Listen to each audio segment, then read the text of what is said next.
Got some sewing needles and some teal thread so that I can, at some point, try to figure out my sewing machine goals.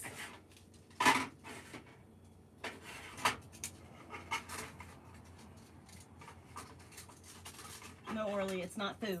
Stop it. Oh, sorry.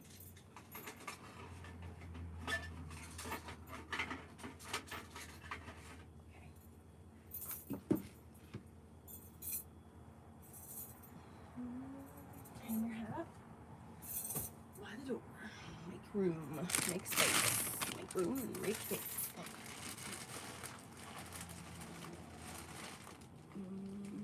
I don't really know anywhere to put this shit. Okay, hope the dog doesn't get into that.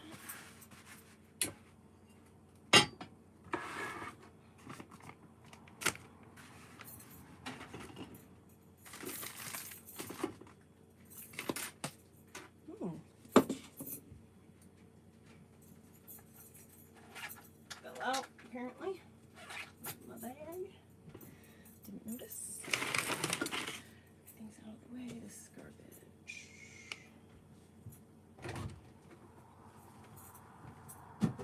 Let's fill this up with water.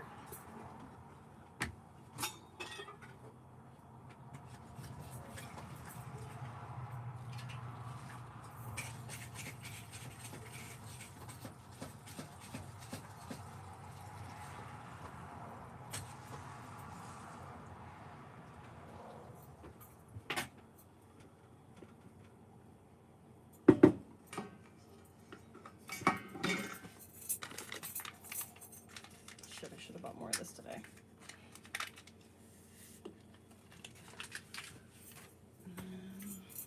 Okay, so the water is watering.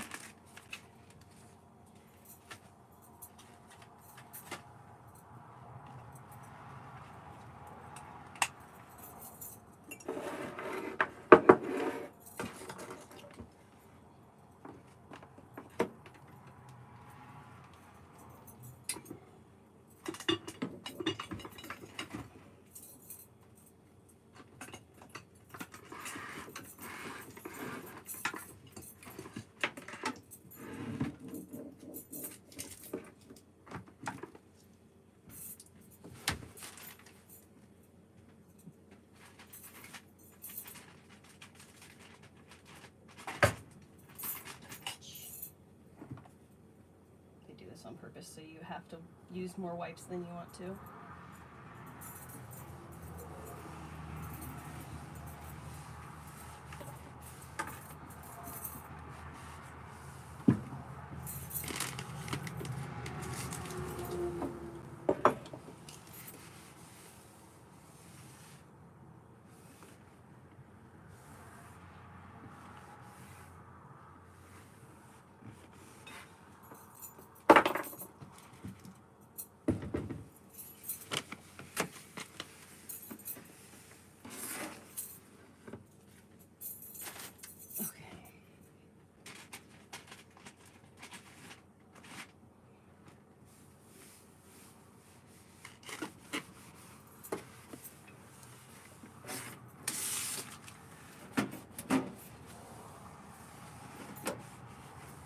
All right.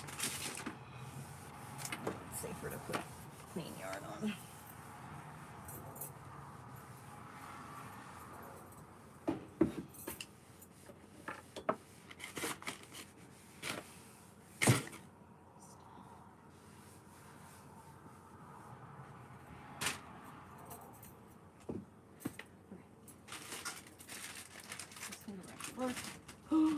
Yes! I'm making coffee.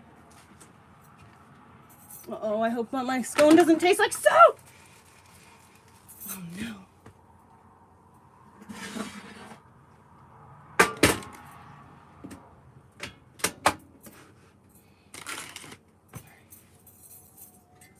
Hello, chicken.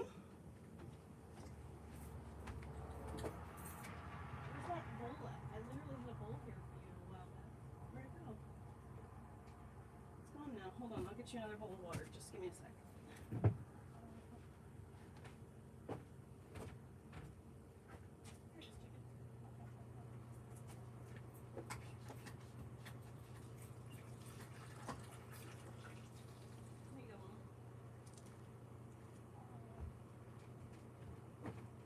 You're welcome.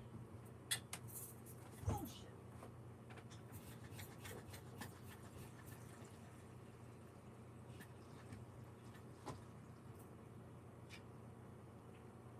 It's literally what she wanted. It's so funny. I knew, I intuited what she needed.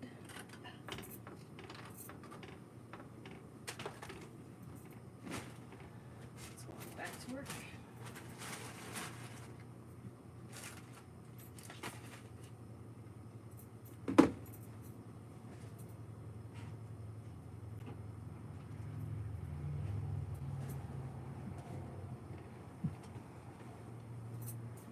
Alright, now I just need a clean coffee cup.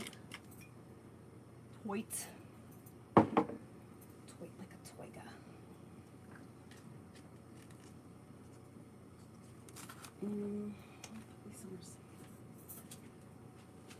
Hopefully I won't forget about them there.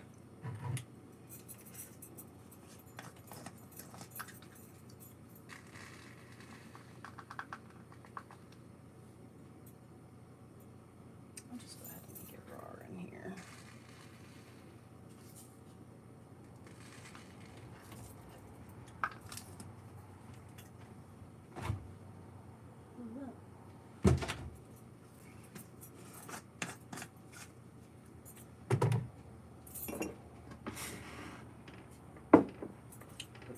Okay, how do you want to flavor your coffee today?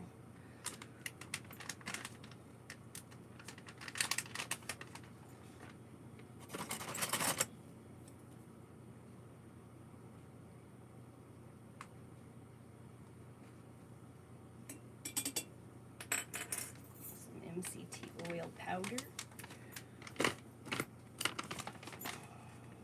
Some fatty goat milk powder.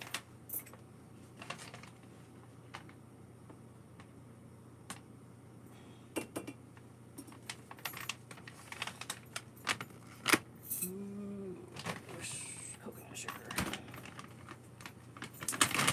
Brown sugar.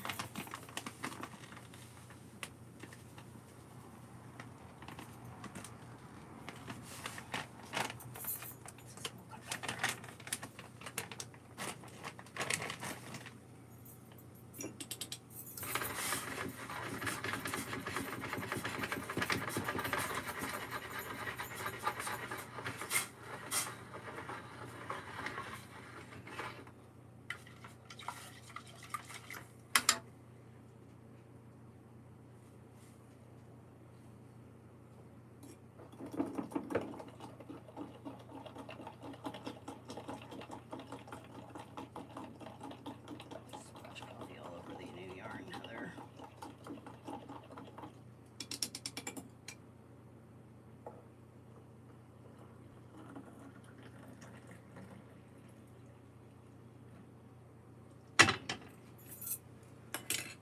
No, sir.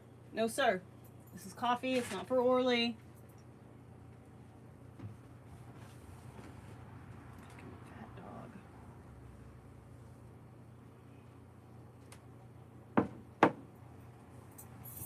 Stop it. I see you licking your chops. Cut it out. It's gonna be a no for me, dog.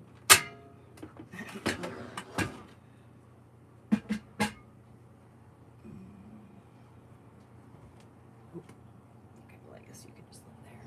Where's that thing at? There's no raggy mat thing. Okay. Bringing it. Hello, everybody. Holy shit. Ooh, Kim, did you see my, Kim, did you see, don't talk about it in here because it's private, but, what I was messaging about last night, late at night? I think that you could do that, what I'm looking into. I think you should look into it in your state. But don't talk about it here. I'm keeping that in the Discord. We're not talking about that publicly, if ever.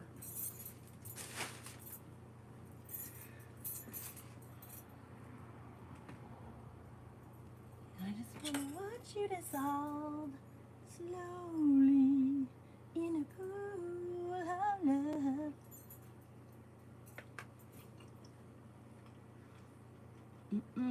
All right, let me see here what's going on. Oh, let me go all the way to the top.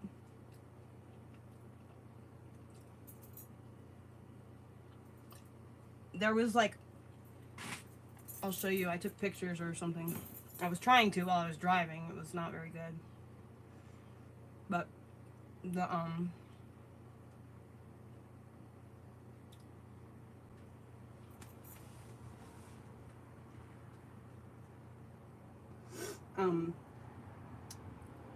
the trees all looked like they had white leaves on them.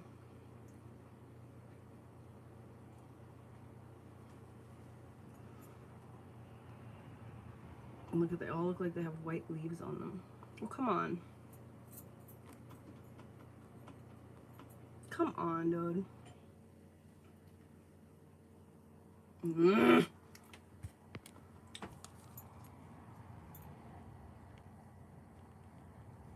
You can see it for like a second before it cuts out. See, the trees look all white.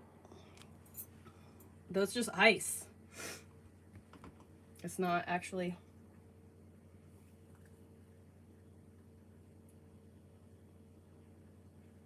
Kim, that what you just replied to was not what I was talking about. The other thing from last night was what I was talking about, just to clarify. But yeah, right? I agree with you.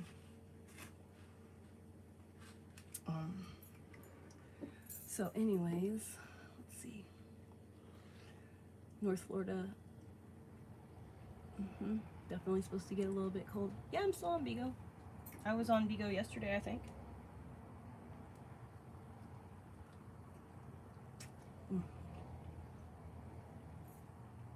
Yay, it's Marionberry and not raspberry.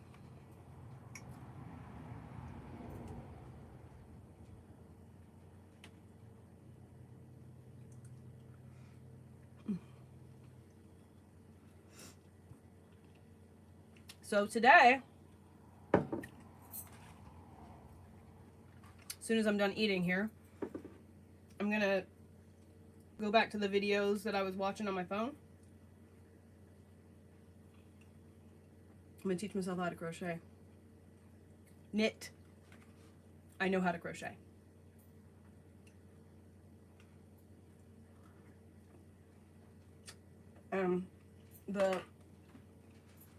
This looks like a really gray tan color on camera, but in real life it's very green.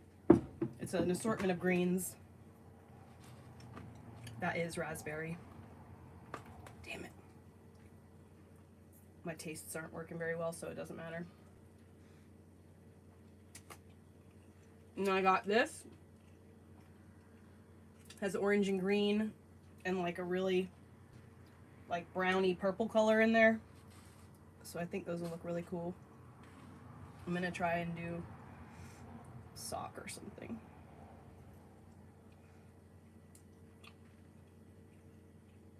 The first thing I want to do is make just a like a washcloth or something, you know? Practice.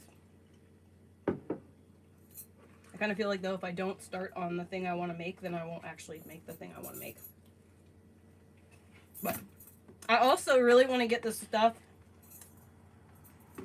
so I can do tambour embroidery.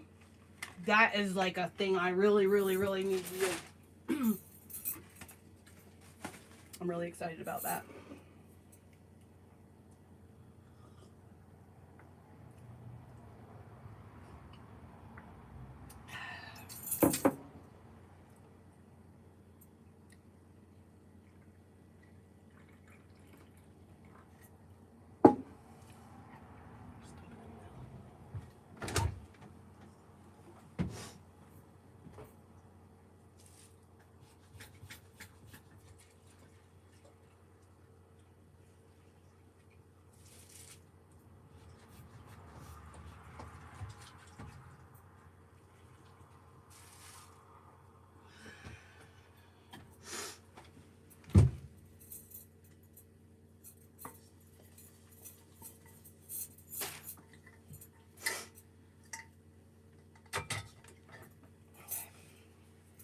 Nervous.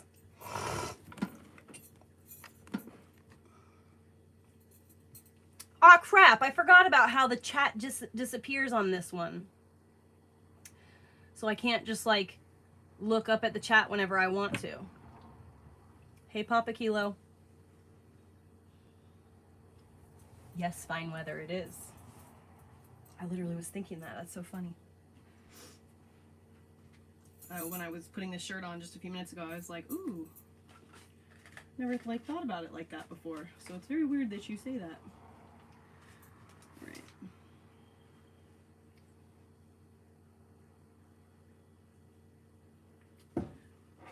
Burp. Oh, there it is.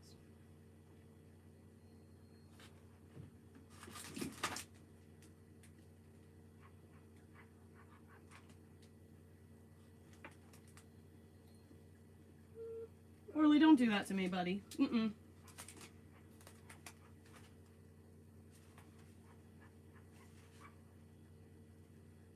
How did I do that? I looked for both of these very carefully and then picked the needles based on what I needed, whatever, and I still got the sizes too big.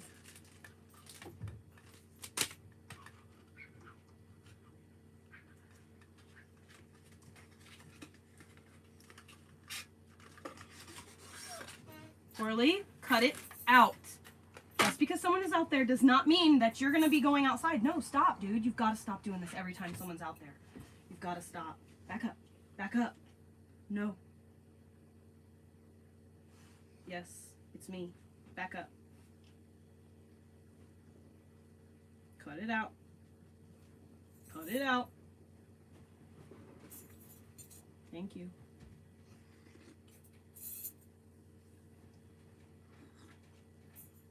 Does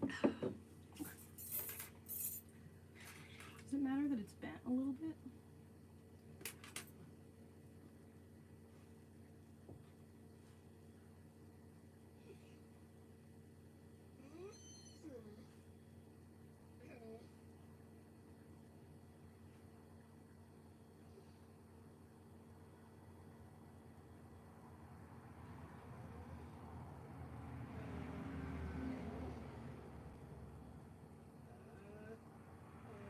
Literally, you're going to do this while I'm trying to do something in focus. Cut it the fuck out. This is an emotional manipulation. Stop. No.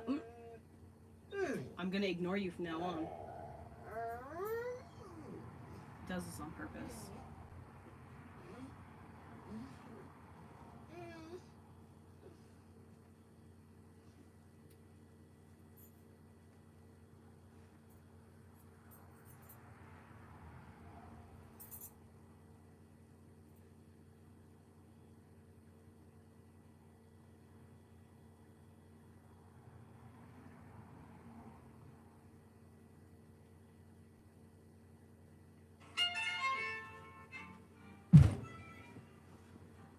I said no.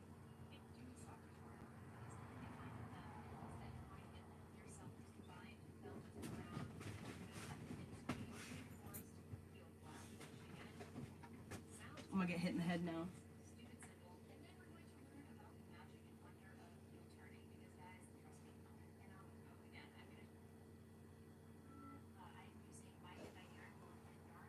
Cool. Good job.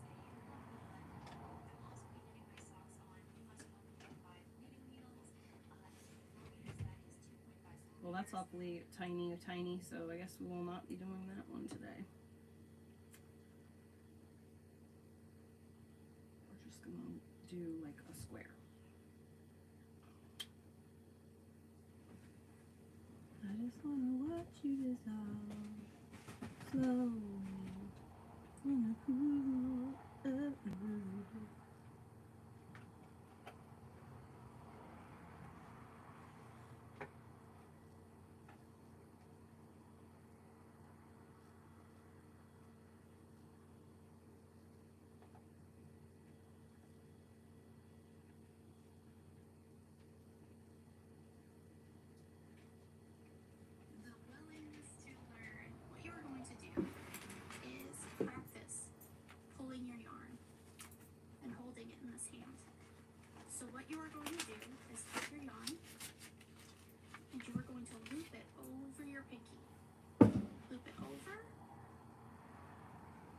under these fingers, over this one, and hold.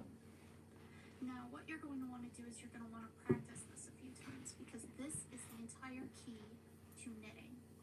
Once you do this, it is going to be so much easier to handle the needles in your hands. And see how things have gotten twisted over here. Just twist them back. It's going to be so much easier to hold your knitting and make your stitches once you are confident with how you hold your yarn. So again, we're going to loop it over the pinky, under those 3 fingers, over your index, and hold. Now, if you're using especially thin yarn, you're going to want to maybe loop your yarn twice over your pinky. This will give you more tension and more control. Your yarn won't slip as easily. Now you're going to be pulling your yarn consistently through. You can see how it's moving, okay? So you are going to want this to be decently loose when you are pulling a stitch. That way you can pull it off your needle. Watch my yarn, see how I'm releasing it, and pull it onto that other needle. Now, what else you can do is you can bend your fingers. If you bend these fingers, Okay, I'm not that much of a beginner, dude. Isn't going anywhere. If you open them, they go through. So keep that in mind.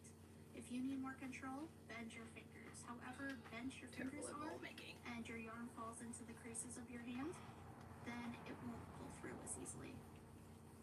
But I would practice this several times until you feel like this is second nature, because you're going to be doing this consistently.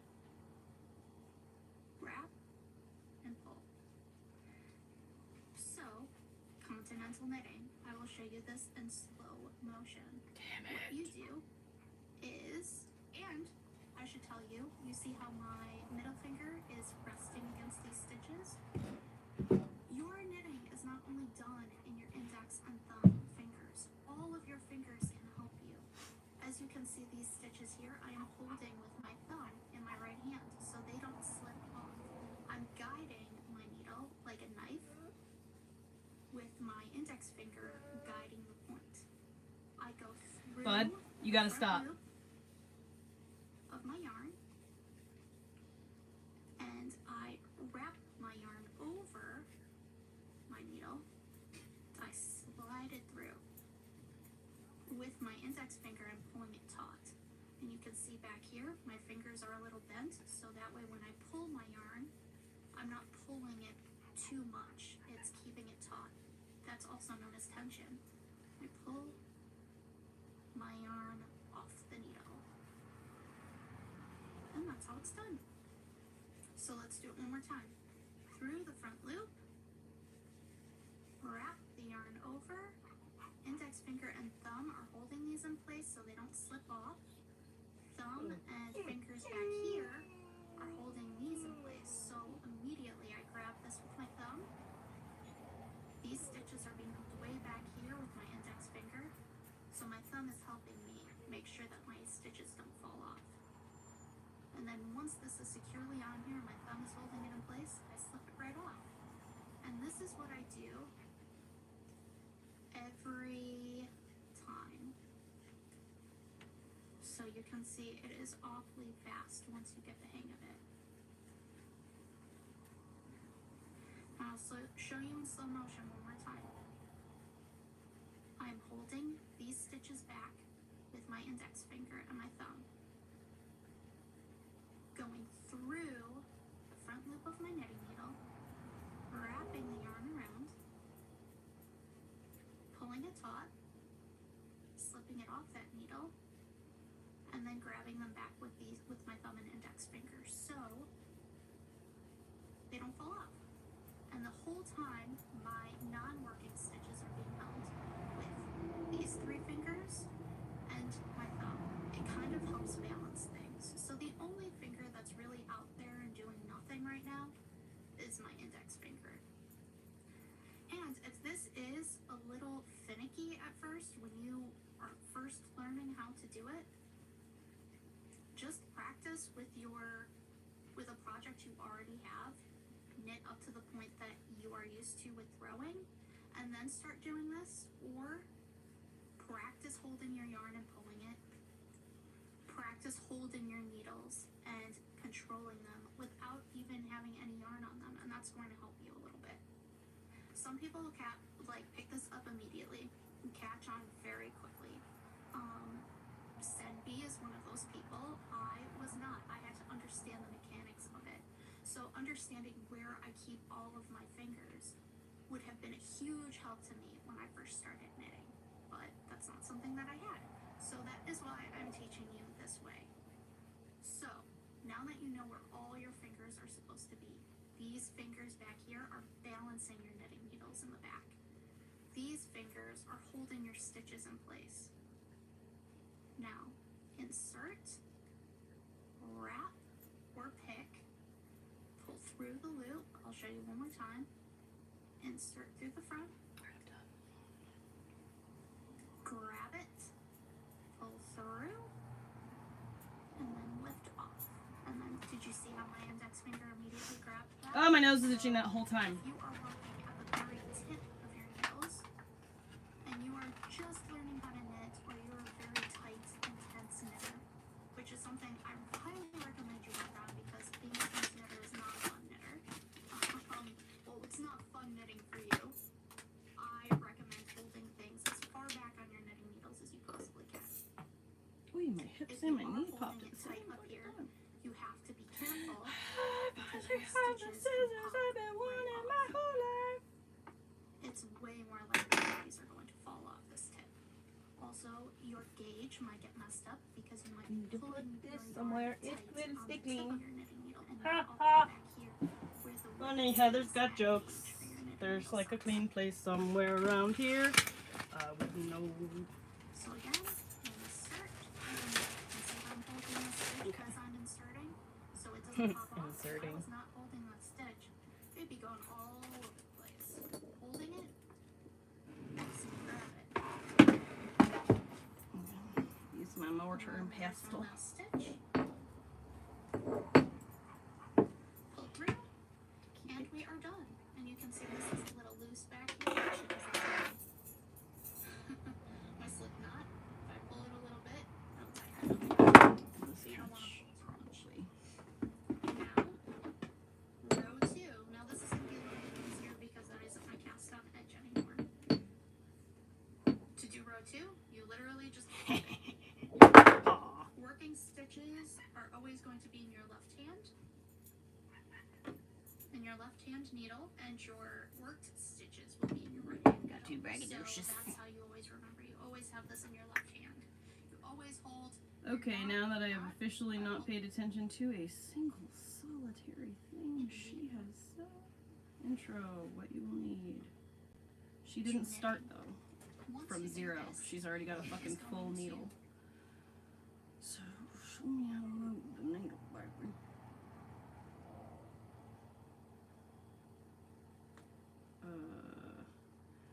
Casting on knitting for beginners. Excuse me? Hey, I'm Davina from Sheep and Stitch, and today I'll show you the long-tail cast-on using the thumb method. This is a great beginner cast-on, and we'll go through it step by step. Alright. I don't want to know your little funny, funky way. I just want to know the regular. Using the long tail cast on method, to start, drape the yarn over the needle with the yarn from the ball in the back. Using my thumb and index finger, I'll spread the yarn tails apart. I'll tension the rest of the yarn from the ball with my other 3 fingers. I'll bring my needle down. Okay, hold on. What? This is curved. I'm gonna have to like get it wet and like steam it straight. I'm gonna end up having to use those. I should have got the metal ones. Okay. So she's got her like these. Yarn from the ball with my other 3 fingers. I'll bring my needle down to the front hanging yarn. Okay, yeah, and that's pick it gonna up. confuse me. Can't watch it on short. Have to watch it on regular.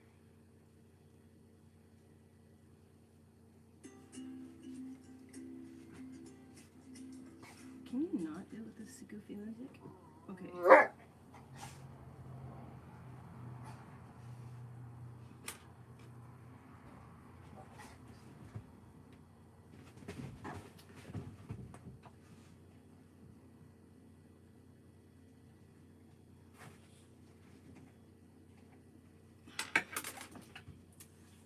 Why do they do this?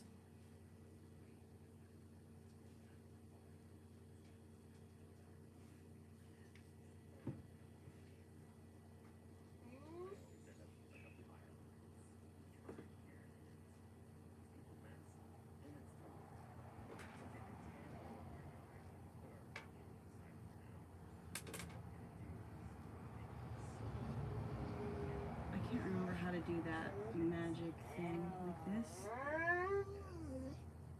And like this. Oh. I literally can't remember how to do any of this. Wow, brain. Thanks, brain. Appreciate you. Uh-huh.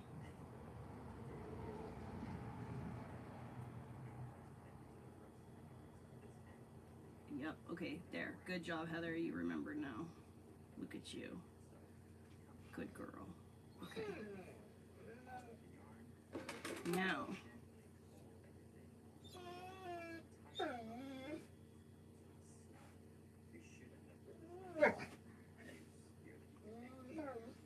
There we go. Okay. I've got the slip knot done. Oops.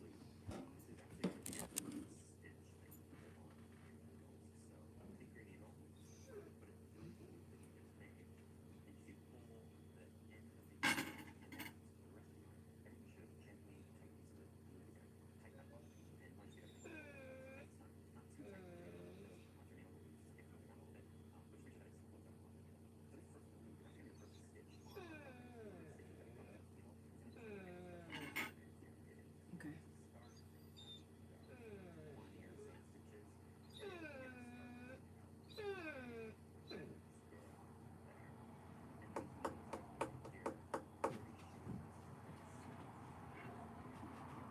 Okay. I don't need you to pontificate on the meaning of life.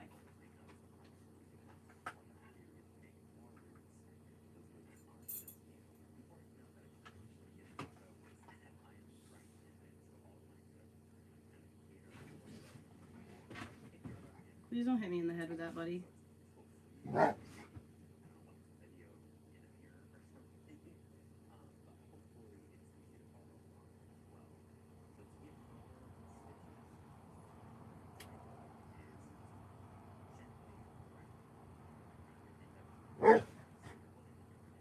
Oh, please, God, just get to the fucking point.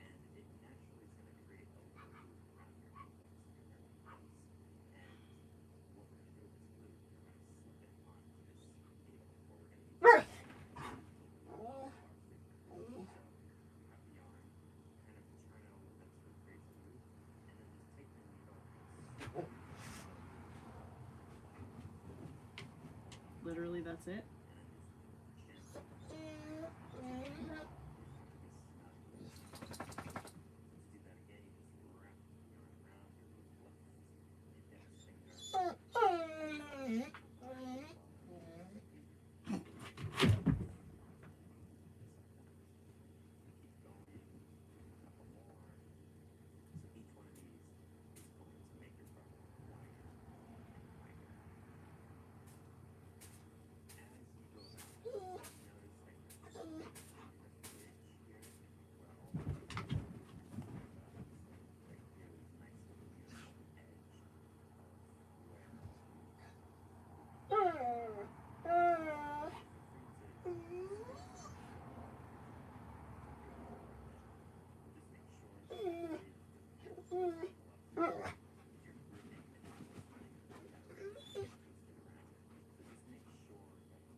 figure out a way to do this so that my yarn isn't getting all untwisted, because I have a really bad habit of untwisting my yarn.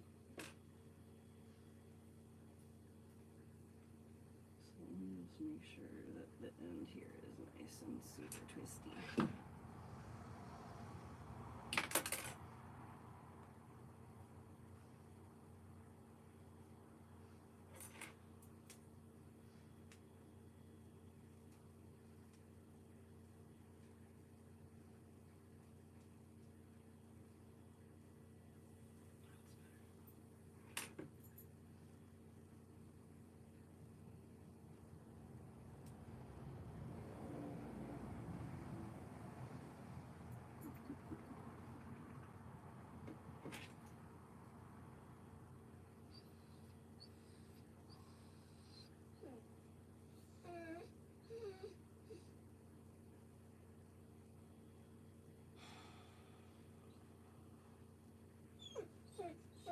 Sir, you act as if I don't know exactly what you're doing.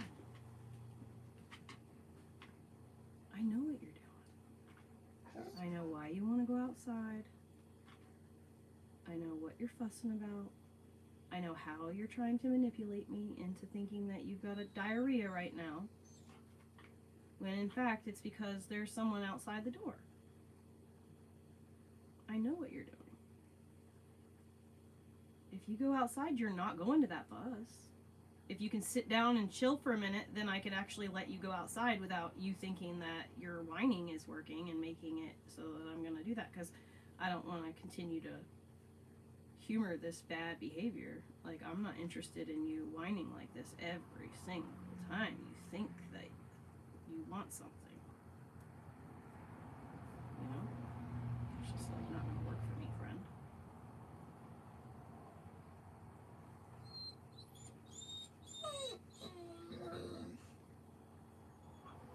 Yeah, and then what happened? See? I'm wise, I'm savvy, I know what's going on out there. I can hear the person's watching. Up.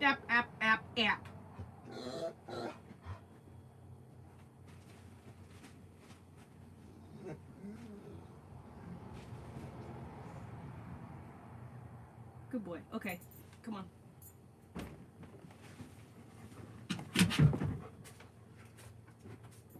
Back up. Back up. You gotta back up or I can't literally open the door. Back up. Jesus fucking Christ. I'm gonna put him on the lead.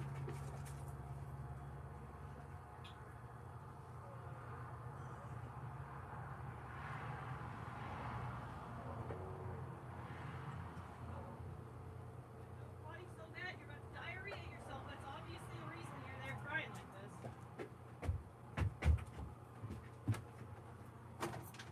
Jesus fucking Christ. It's just exactly what I knew. He didn't have to go to the bathroom. I mean, he probably will while he's out there, but someone's standing out there, so he thinks he needs to be there.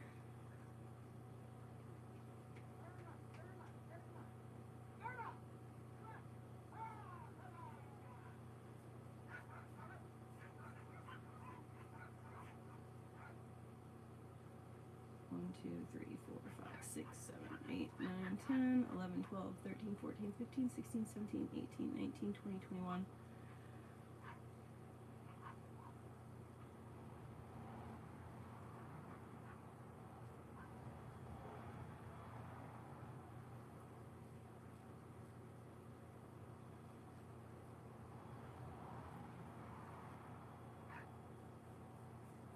I haven't even gotten to the good stuff yet.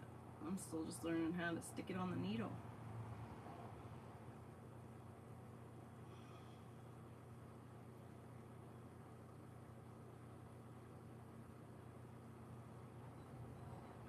Oh, now you're crying because you want to come back inside because there's nobody outside there, huh? Interesting how that works.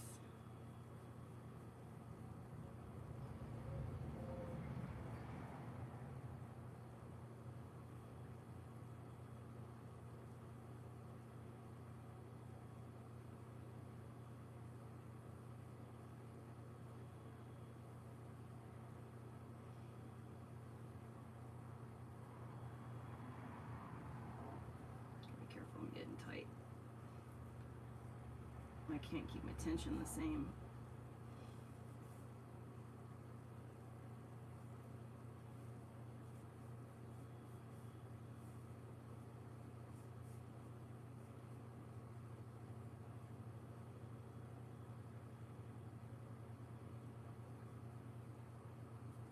Bro, that's so freaking tight.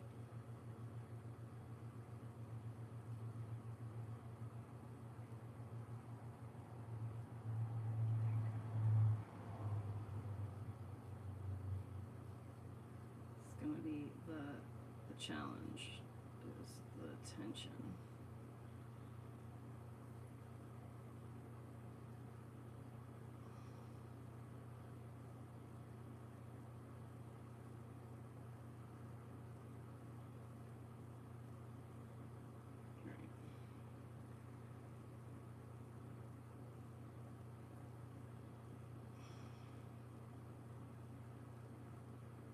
You get blah.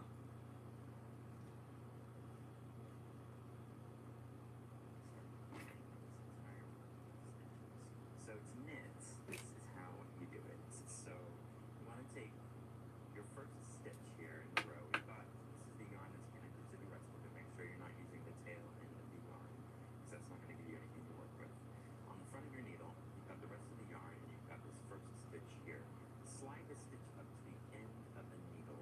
It doesn't need to be too close, but don't worry about it. Let me just count and make sure I've got like an even number here. 1, 2, 3, 4, 5, 6, 7, 8, 9, 10, 11, 12, 13, 14, 15, 16, 17, 18, 19, 20, 21, 22, 23, 24, 25, 26, 27, 28, 29, 30, 31, 32, 33, 34, 35, 36. Yes.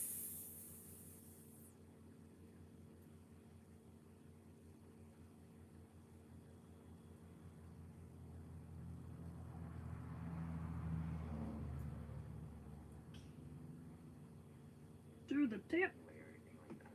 Okay. And what we're going to do is this. We're going to take the second needle and take it through this loop, up through the back side of the left-handed needle. So take your needle and put it to the left side of this first stitch and scoop it through the loop along the back side of the left needle, just like this. So you're creating kind of an X with the two needles. So I'll do that again just real quick so you can see. I've got the loop here. You take the needle, take it along the left side of the loop, stick it up through the loop, come up along the back side of the two needles. And then once you have And then you're that gonna wrap, X, right? you're going to take the yarn here. This is the yarn that's connected to everything else, the rest of the ball of yarn. And we're going to loop it around the back right needle, just like this. So slip it around the back right needle that's along the Biggity back biggy side, and pull it, not too tight, but give it a nice little tug. And it's going to be pulled between these two needles. So between the X, it's going to come up through the middle of them, come down here like through the bottom. And then you're going to take the right needle, the one that's in the right hand, we're going to come down and scoop off this remaining loop. So come down through the loop, come up along the left side like this. Let me just make sure I didn't miss And anything. too tight, but give it a nice little tug. And it's going to be pulled between these two needles. So between the X's, come through the middle of them, come down here like through the bottom. And then you're going to take the right needle, the one that's in the right hand, we're going to come down and scoop off this remaining loop. So come. Okay, let me see if I understood that.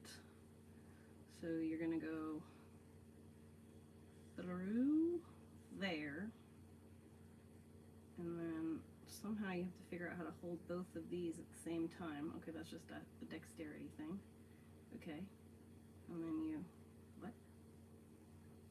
You go through, that doesn't seem to. Stop separating hands. Oh man, this is a dexterity challenge.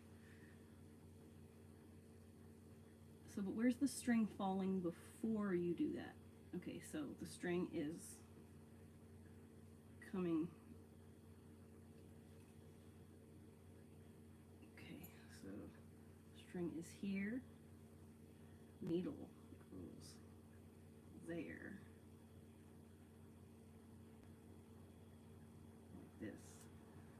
goes around and through, and then you take that shit that you just did, oopsies poopsies, and you go through that shit there, and then you just like whoop, and then it should come over here. Oh God, what do I do now? Take the yarn here. This is the yarn that's connected to everything else, the rest of the ball of yarn. And we're going to loop it around the back right needle. So let's loop it around the back right needle along the back side. And pull it not too tight, but put a nice little tug. And it's going to be pulled between these two needles. So between the X, it's going to come up through the middle of them, come down here like through the bottom. And then you're going to take the right needle, the one that's in the right hand, we're going to come down and scoop off this remaining loop. So come down through the loop, come up along the left side like this, and pull it off the left needle completely. Ah, And if you yes. pull it in tight, it should look all right. So that is knitting.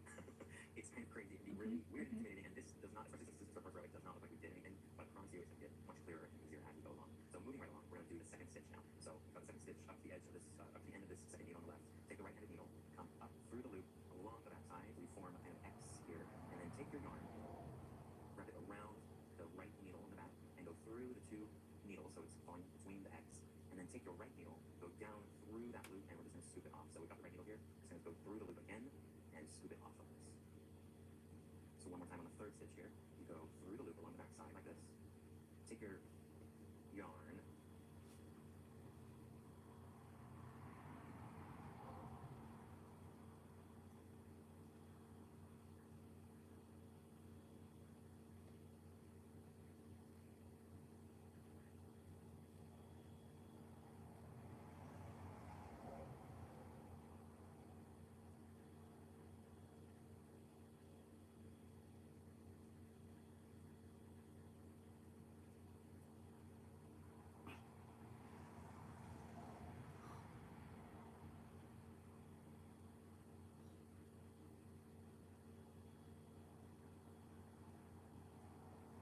See, I made it too tight. That tension is coming back to haunt me, just like I knew it would. Okay.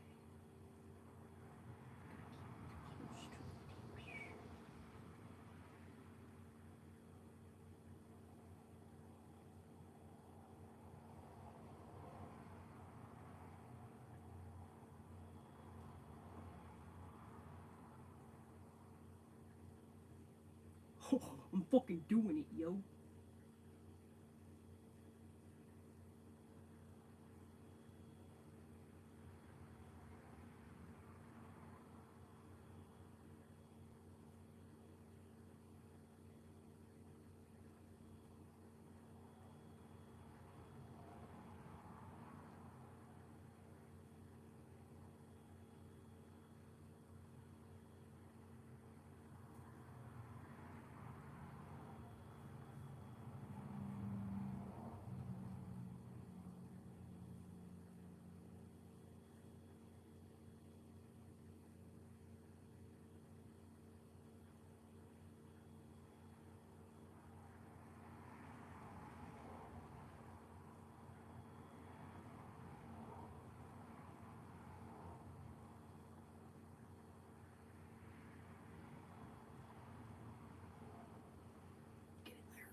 It's getting tighter and tighter as I go. Be conscientious that I not do so tight.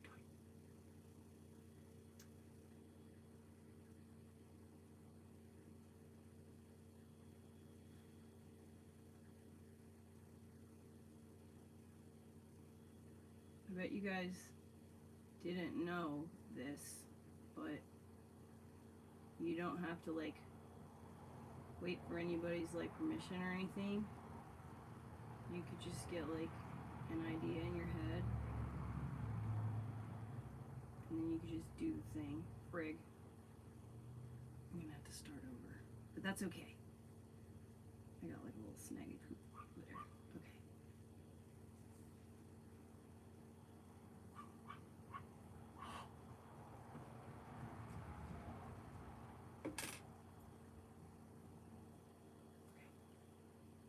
I'm gonna start over and do better tension. I'm excited. Okay, let's put something. Let's go find the Continental lady so that I can catch up on her.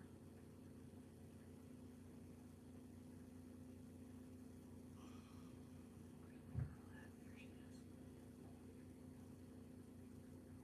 Hello and welcome to my YouTube channel. My name is Jessica McDonald. I'm a knitwear designer and today style is unique. The main thing you want to make sure is that you're not trying to grab your yarn. That never works. If I'm working with a really slippery yarn, like fingering weight linen or something like that, I'll wrap it twice around my pinky.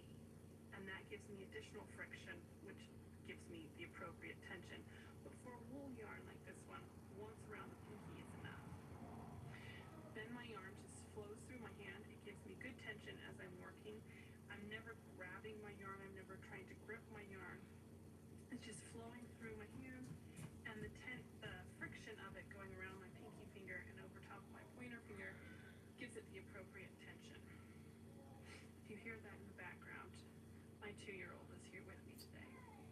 So you can see when I've got my yarn held, I hold my pointer finger out straight a bit so that my yarn, my working yarn, comes from the last stitch and it comes across to my finger. That way I have a nice stretch of yarn here that's easy to grab as I'm working. Because as you're working, you put your needle in knitwise, and then you're just going to grab this strand of yarn and pull it through. Just put your needle in knitwise, grab the strand of yarn, pull it through. As I'm working, my left hand does most of the motion. So my hand's kind of tipped back, needle goes in, right hand needle goes in, snag the yarn, left hand rolls back again. Rolls forward, rolls back, rolls forward, rolls back, rolls forward, rolls back. And there's a bit of a back and forth motion involved as well. Insert knitwise, snag the yarn, because as I'm rolling my hand up, it brings the strand of yarn in front of my right hand needle, so I can just very quickly and easily grab it. Then my left hand is rolling back, which secures it around my right hand needle. Slide that new stitch onto my right hand needle and slide it off quickly.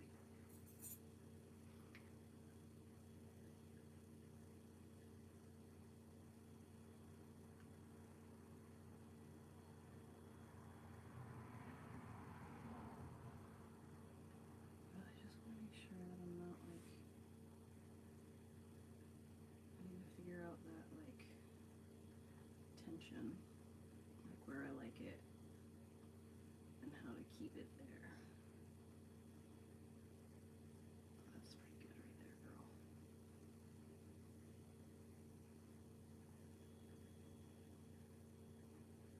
You don't pull too much at once.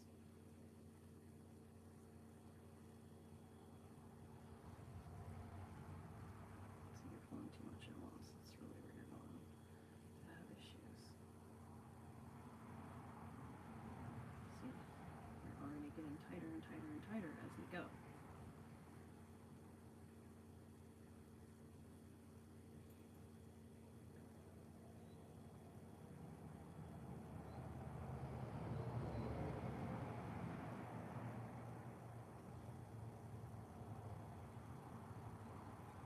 It looks nice when it's tight like that, but it's just too hard to stick the stuff in between.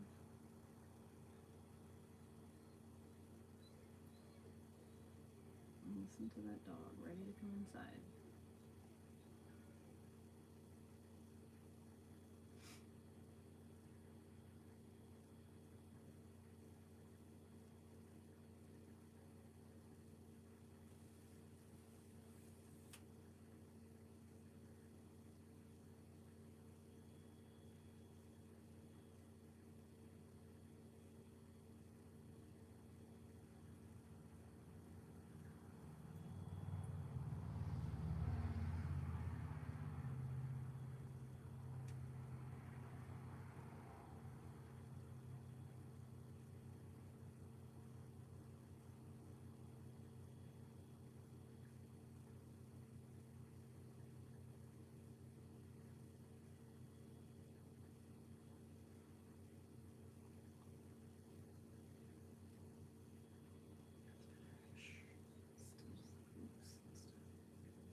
Put intention. Oh, Heather, you sweet little thing. Okay. 1, 2, 3, 4, 5, 6, 7, 8, 9, 10, 11, 12, 13, 14, 15, 16, 17, 18, 22, 23, 24, 25, 26, 27, 28, 29, 30, 31, 32.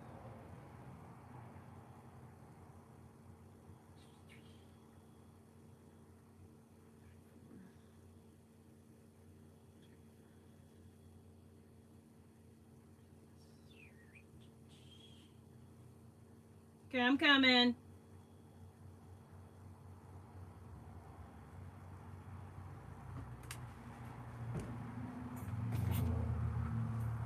Are you all done?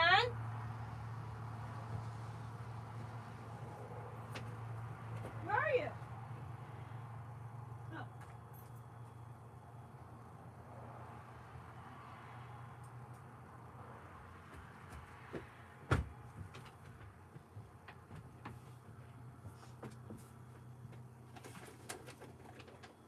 Get up on the bed. Up.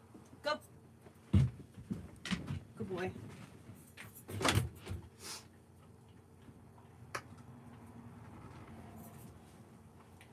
All this pain. Don't leave me out in the rain. Come back and bring back that smile. Come and kiss these tears away. I can't forget the day we loved. Nights are so big. Come back and bring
Woo!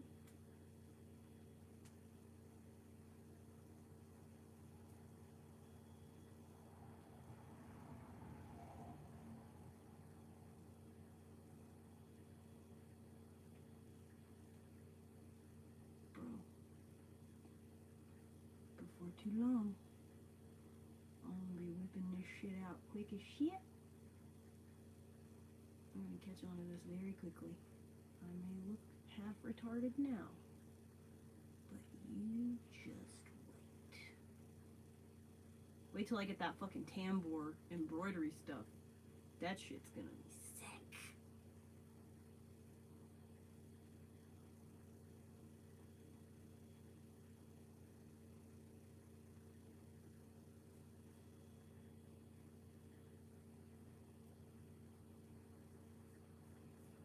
Come to butthead.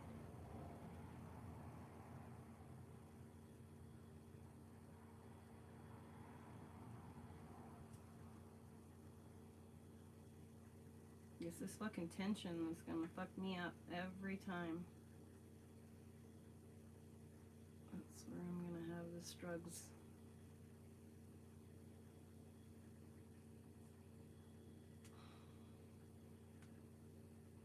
Also, I'm pretty sure that these needles are just a little too big for the size of the thread that I'm using. Because even though I quadruple checked to make sure that I had the right sizes for the yarns that I chose, I still somehow managed to put all that yarn back and grab different shit that was a different size. Because I'm really good at doing stuff like that. Go back up there a little bit.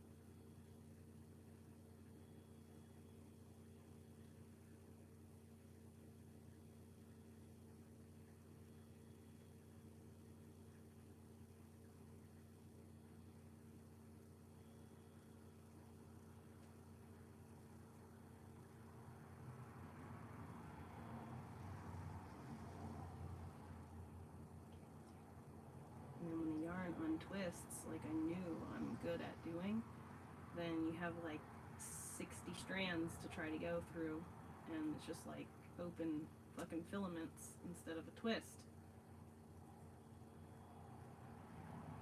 It's a little bit more difficult.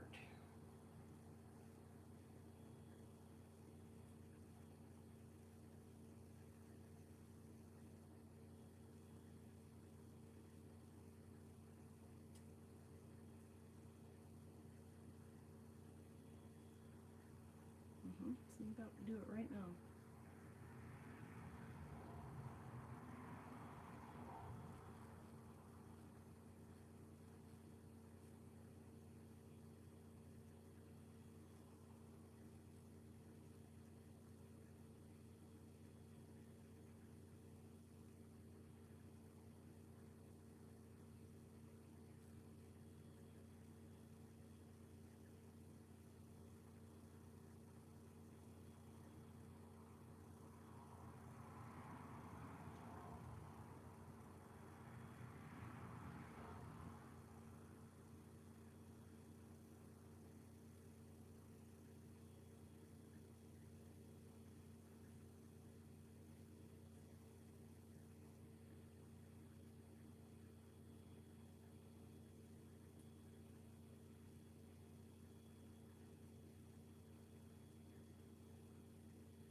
Because I'm used to braiding hair.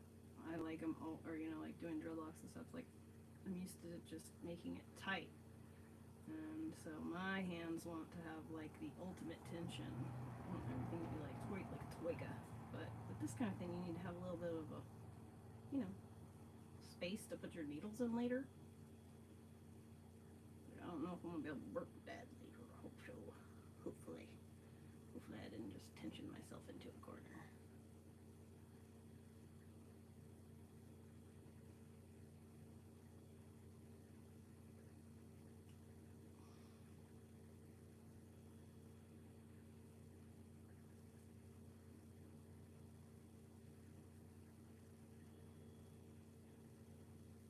You gotta be careful. You gotta stay down to where's the tip of the needle a little there. Friendship.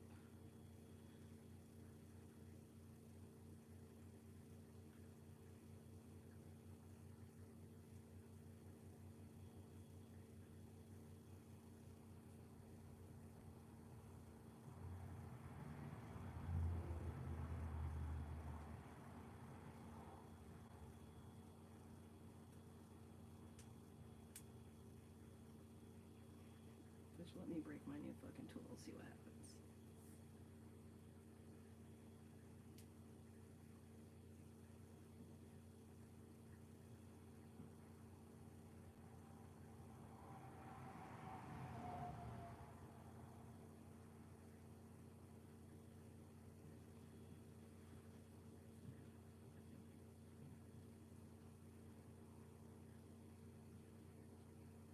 Now we're all back to that spot where I was super conscientious about my tension.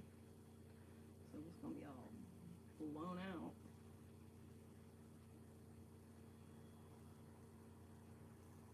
It's the fucking goat SE man of knitting.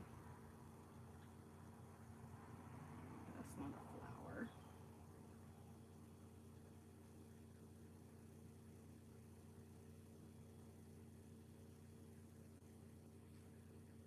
But it is apparently a tulip.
Pretty.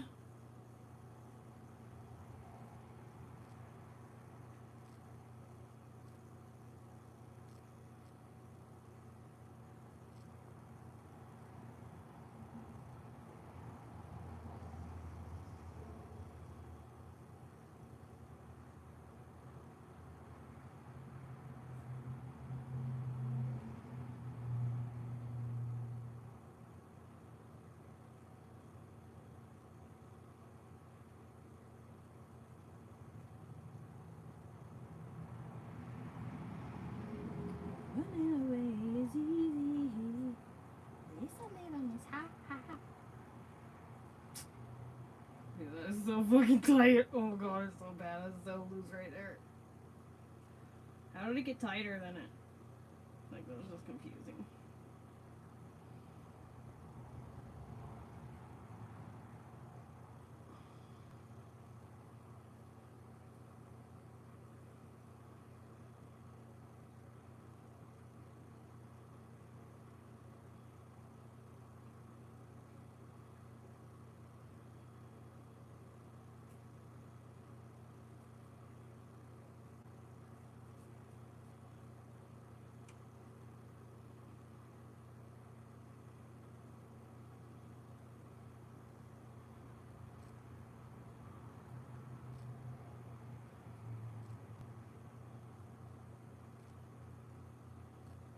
Okay, that's better.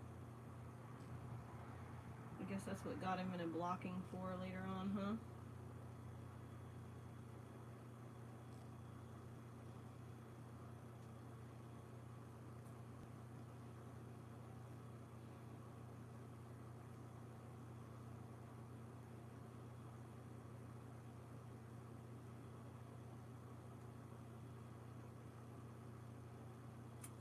have to wait for anybody to give you permission to do something. You could just get an idea in your head and then you could just do it. You literally don't have to wait for anything. You don't have to like wait for someone else to try it. You don't have to do any of those things. You could just do it.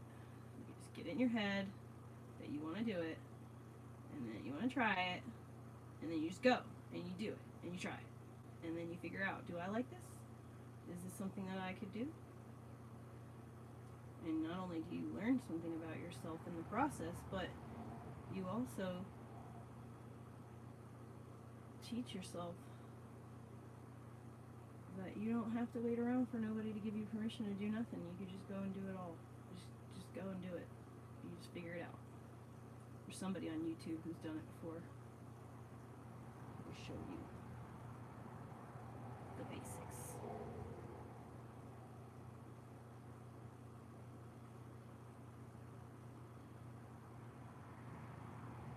Yeah, this fucking thread's really fancy at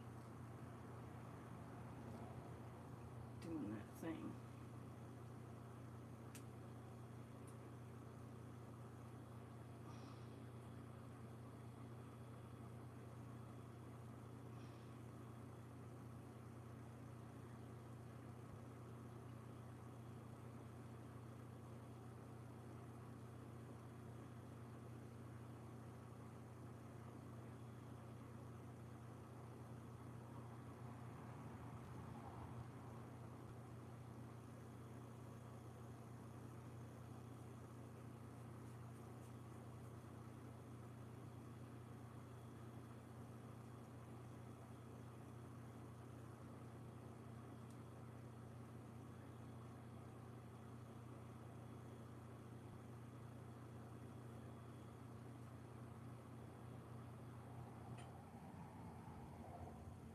Oh, you bitch.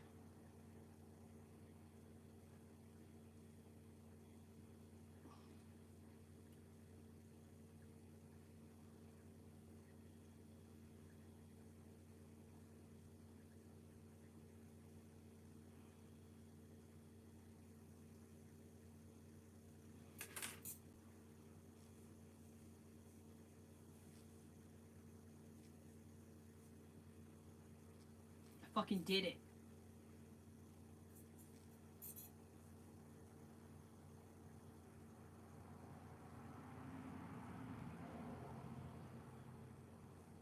Look at what I just fucking did.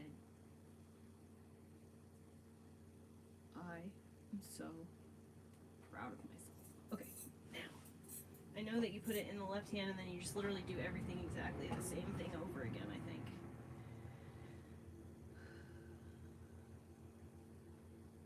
What in the godforsaken heck is going on right here?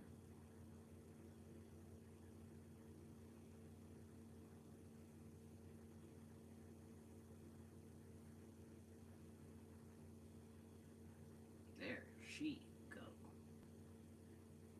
Okay.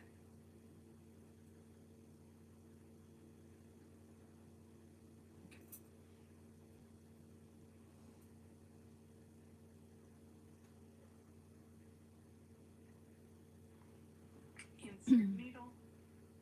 Left hand rolls forward. Straight up. Like So she's doing this on the weight round, roller. so I'm not gonna be able to do that. Let me go back to this dude.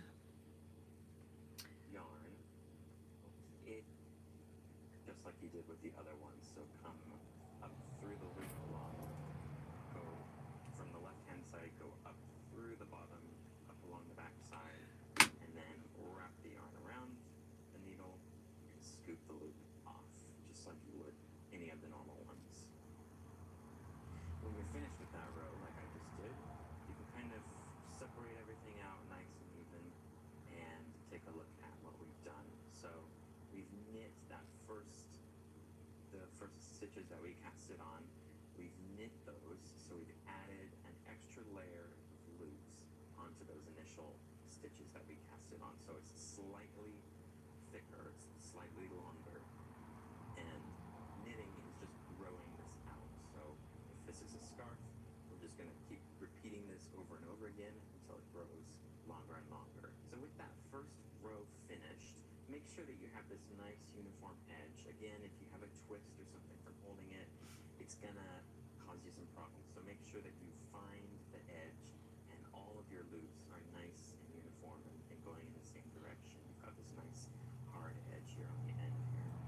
What we're gonna do now is jump right into the next row. So flip your work around like we did before. So now you've got your working yarn connected to the rest of the ball of yarn here, and this is what we're gonna use. Make sure you don't use the tail ends of the yarn on accident. That would cause you some problems. So we're gonna hold the work again with our left hand, and then we're gonna jump right into this new stitch here that's on the end. So It's the ones on the once needle. again, we're gonna do the same exact thing that I showed you before. Take the right needle, put it through the first loop and come up along the back side. Then take the yarn, wrap it around the right needle, and it's gonna be pulled through the two needles between the X. And then take the right needle and we're gonna scoop this loop off of the left needle. So come down through the loop and pull it off. Once again, take the right needle, put it to the left of the loop on your left needle, put it through the loop and come up along the back side to create the X. And then take the yarn, wrap it around the right needle, pull it through between the X, and scoop off the loop. Go down and scoop it off. And then as you're going along, you can kind of slowly push the rest of the stitches up towards the end of the needle. That should kind of naturally happen, but in case it doesn't, you can give them a little nudge. But we're doing the exact same thing that I showed you on the first row. We're just putting the needle through, wrapping the yarn around, going down, and scooping the yarn off. Go through the loop, wrap it around, and then go down and scoop it off. Go through along the back side, wrap around, go down and through the loop. So hopefully this is becoming clear to you. If this is your first time attempting to knit, it can be confusing. It can feel very uncomfortable in your hands, and like you might be getting kind of sweaty, and then like the needles and the yarn starts to do that squeaky thing that's like really uncomfortable. But I promise eventually you'll find a way that's most comfortable for you, for holding your yarn, holding your needles, and eventually you'll just be knitting your own socks pretty soon. I mean, this is really it. This is knitting. This is all you really need to know if you want to knit something.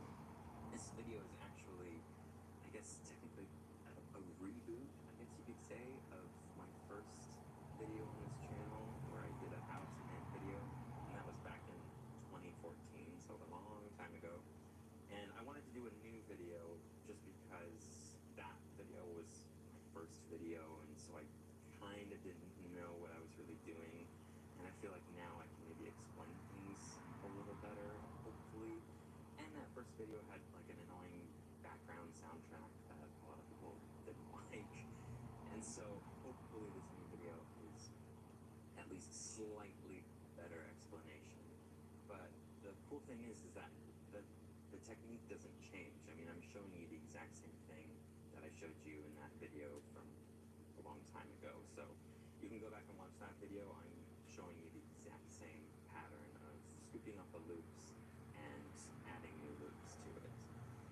So when you're finished with that second row now, you can see a little bit more of what we're doing. We've built up the row a little bit more, so we've got more stitches. We've got 2 layers of stitches now. And I'm just going to keep going. So I'm going to flip my work over again. So you always want the working yarn, or the yarn that's attached to the ball of yarn. You always want that part of the yarn at the very start of your needle. So you can dive right into it and start knitting the third row. Yeah, the third row. Coming. And I'm going Hold to on, I'm coming. now- do not be alarmed. I'm not like super fast knitting. I have press fast forward. And what I'm gonna do Hello. is just speed through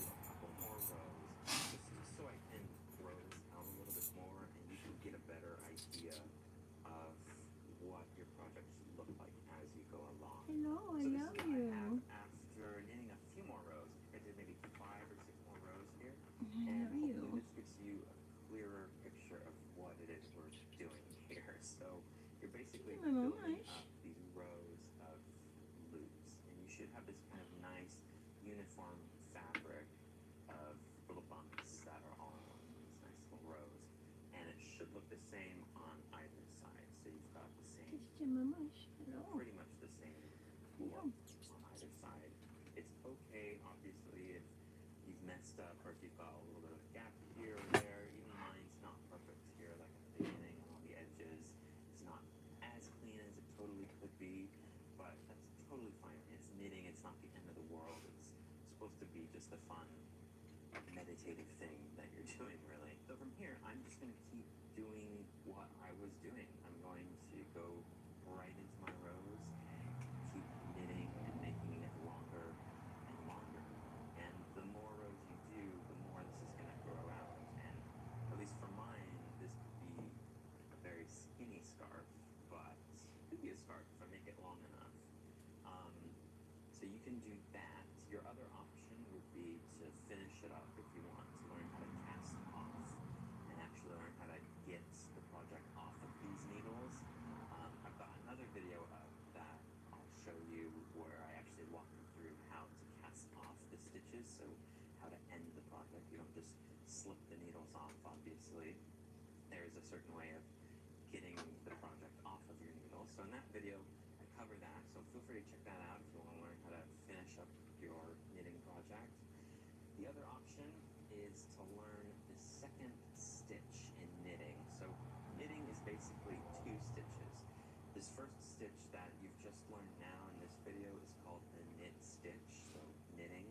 The second stitch to learn is called the purl stitch, P-U-R-L, and that stitch is kind of not quite the opposite of the knit stitch, but it works the yarn a different way, and when you combine that purl stitch with the knit stitch, you can create different types of fabric. So that's how you get like a ribbed sweater, or how you can make, it's kind of how you can make cables or the stockinette stitch that you see in like normal t-shirts and that kind of thing.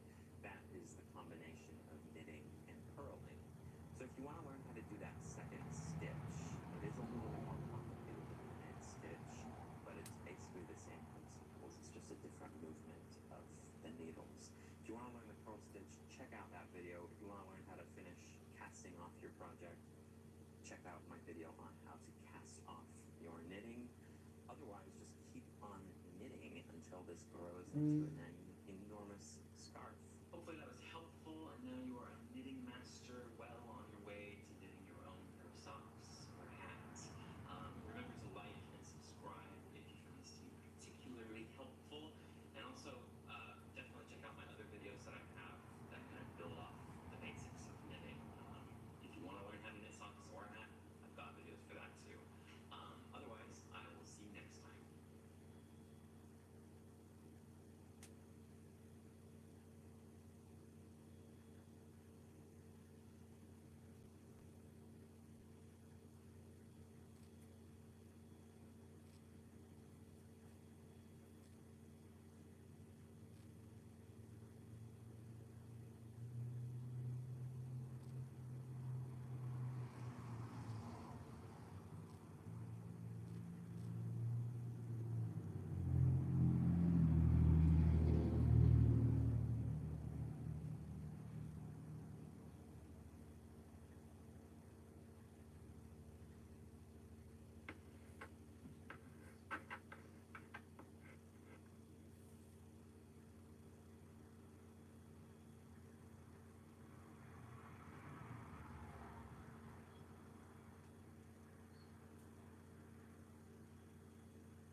eyes don't do that to me.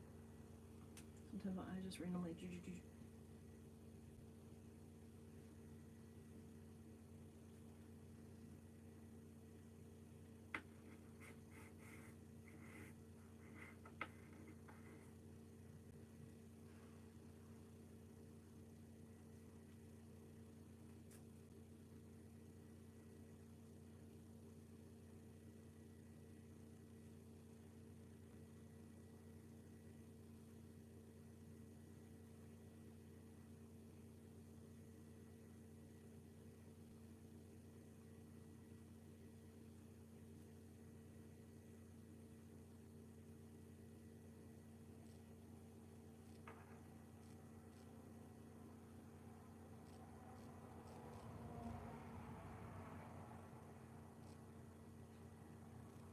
I literally can do anything that I set my mind to.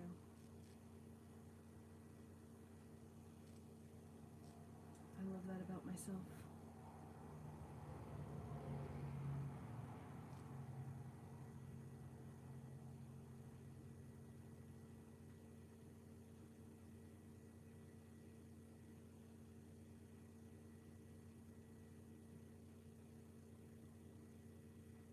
I love you, Heather.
sinuses are hurting.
Bromo Sapien, can you frickin' believe that I am doing this right now? I mean, obviously you can see with the white that the stitches are not very, like, even tension, but I'm fucking getting the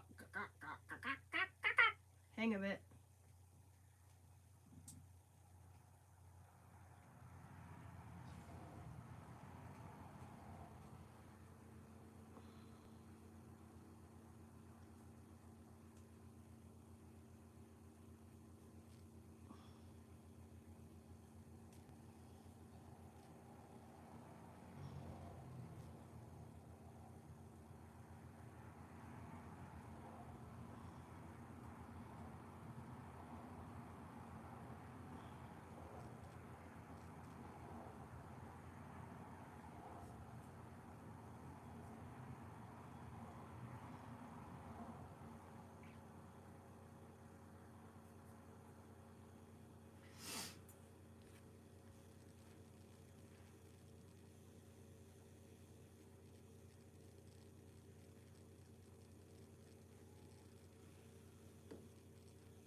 Okay, I'm going back.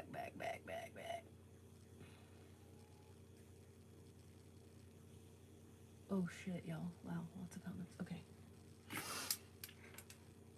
Bus Babe, I have no idea what I'm going to make.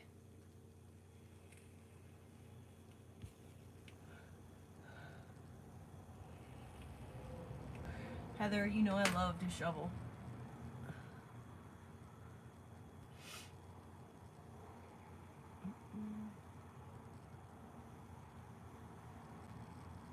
Thank you. I love the color of my hair. It came out really good. Oh, hey, Rainbow.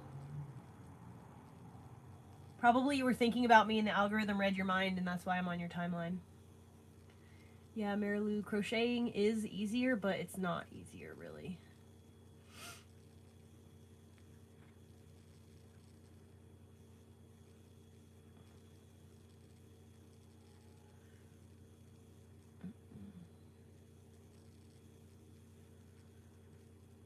Hey, Rena. Tunisian crochet is what I know how to do, too. I like that. It's a lot faster.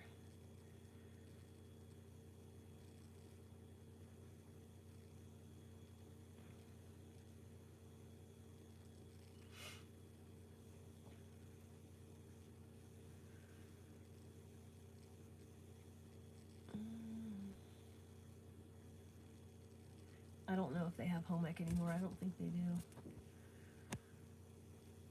Yeah, the same tension. That's where I'm having a hard time.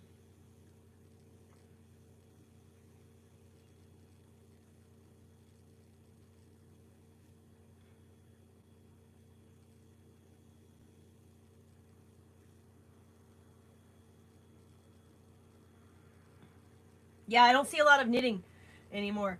That's honestly why I wanted to pick it up, because, like, I'm gonna have to teach my grandchildren, you know?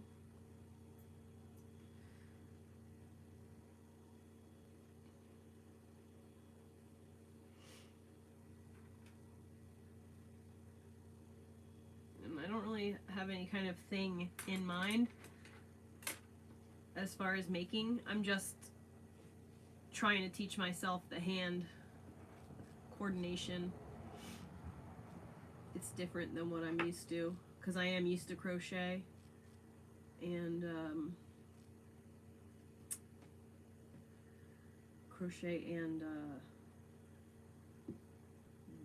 the other technique that I use to dreadlock with.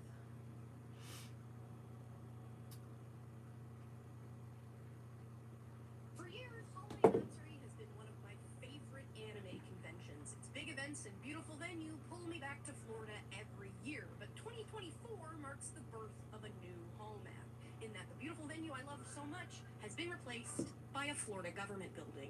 But let me back up. So previously, Holiday Matsuri, or Home-At, was held at the Orlando World Center Marriott, a mid-sized convention center with a single large hotel attached. This venue was incredibly loved by us as congoers because you basically never had to go outside in the Florida heat if you didn't want to, and if you did go outside, you were met with a myriad of photo shoot locations for cosplays like the golf course, the pool, the bamboo, and the extremely popular and coveted rocks. But while this venue was amazing when Home-At was small, in the last couple Amy, of years, peek your head in here real quick! Importantly, it seems like the hotel started hating the con and didn't really care about the experience of the paying hotel guests that were also con-goers. Look! In 2019, we had the unfortunate experience It's of being easy to aware figure that out. construction was happening on the floor above us. Oh, that's neat.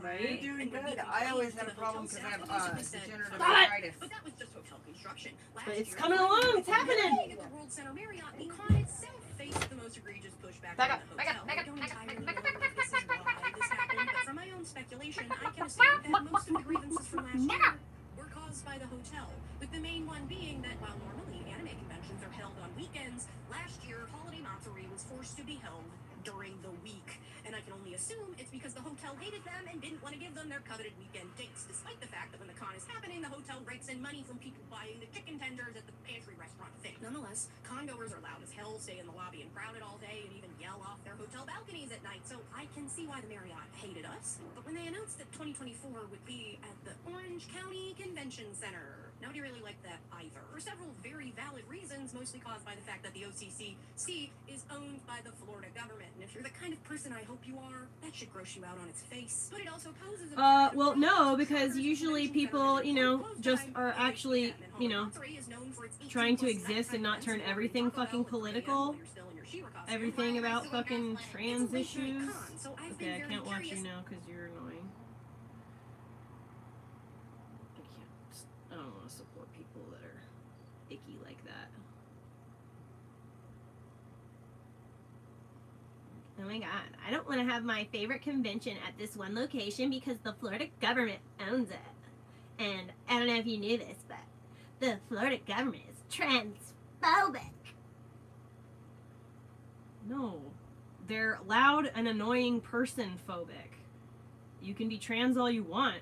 You could be loud and be trans, but it's like that whole shoving shit down our throats and forcing us to change the way we exist in our own homes, in our own life, just to make you feel more comfortable. And I'm sorry, the world does not work that way. You have to become resilient to the world. You have to just suck it up and do things you don't like, because life is fucking bullshit sometimes. Oh, I messed up in one stitch here.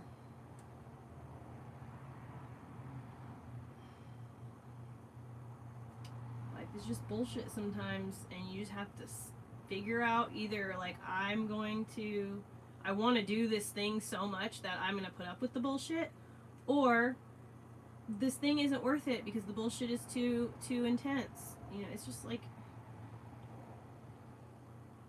you don't have to cry about everything and turn it into a fucking victim status alarm. God. Could you imagine if, like, I actually tried to use my circumstance to garner sympathy on the internet? Like, the fact that I'm, like, instead of, like, just being happy that I'm having to live in this shed and, you know, whatever, I could totally go on the internet crying about it and begging for someone to get me out of the shed. Now that I'm working and making my own money, I could still just be, like, you know, trying to just make all my content about, like, the victim status of my life.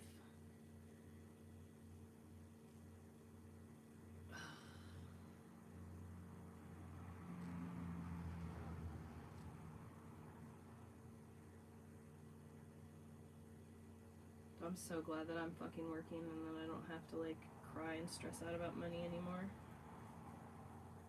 I wish more people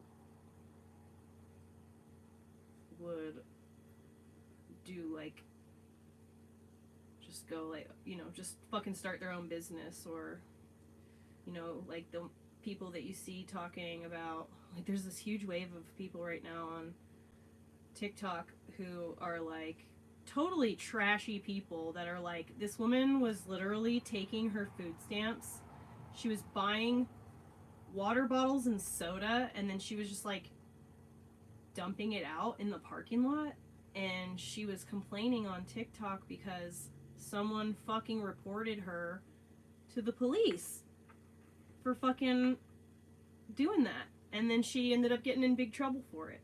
It's just like, what did you expect to happen? Like, and then she's going on the TikTok and telling people, like, stop trolling me, stop harassing me.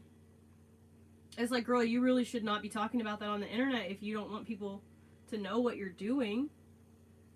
And then I guess she ended up going to jail. I was thinking there for a second that she was rage bait. Like, she was just trying to do an Ashley Trevino and try to get, like, millions of followers based on how yucky she is.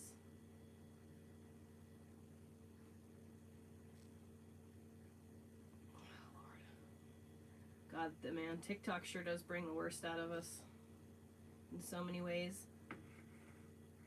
But you know what, guys? That's the joys of freedom of speech. Ash Trevino has the right to be who she is and do what she do. And that's America, you know? We have the right to not watch and not participate in her schemes. We can choose to avoid her content or engage with it. Choose to send her money if you want. You know, it's one of those things. Makes America awesome. Oh, guys, speaking of America and awesome, did you guys see Trump's speech this morning? I'm not really, like, a Trump super fan or anything. Like, I've gone through moments where I was like, okay, maybe I would vote for him or whatever, but that kind of passed quickly. But he sure did hit all the fucking all of the points in his speech this morning. And I mean, like, the fact that the left is so easily bamboozled, especially, I mean, if I didn't know any better, I would swear he would have that speech that he gave this morning has probably won a lot of people over, because it was actually a pretty well done speech. Not saying that he's a great person or that, like, you know, I believe any of the things he said to a certain degree, but because, you know, it's political fucking theater, dude. This is all political theater. Everything that is happening that we're watching play out is a part of the plan. But it was interesting to hear a lot of these things being said out in the open.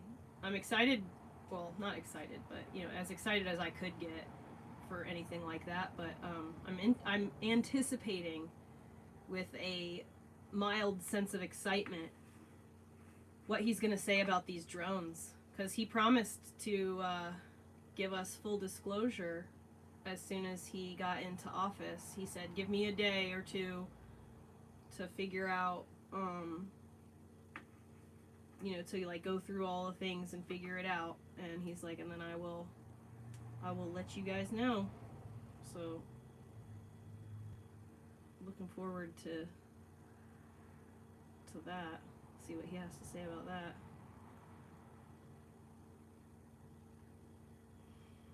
Dude, this is so much fucking fun.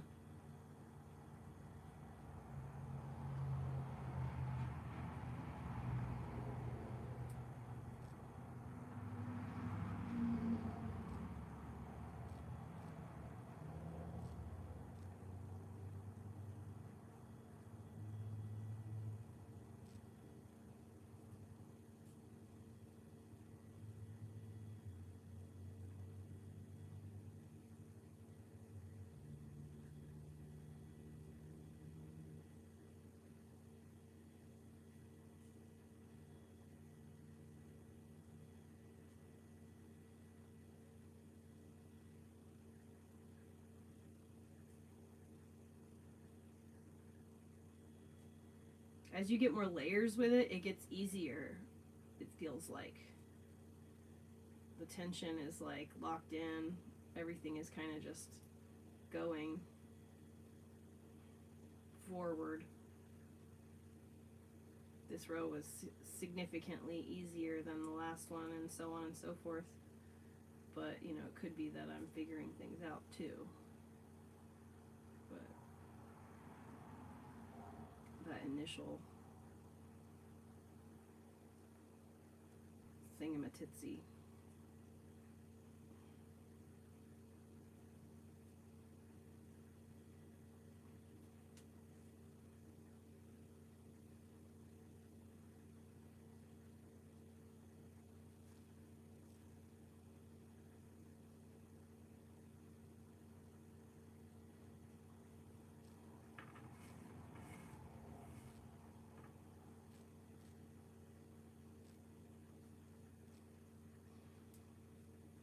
I cannot believe that I'm fucking knitting right now.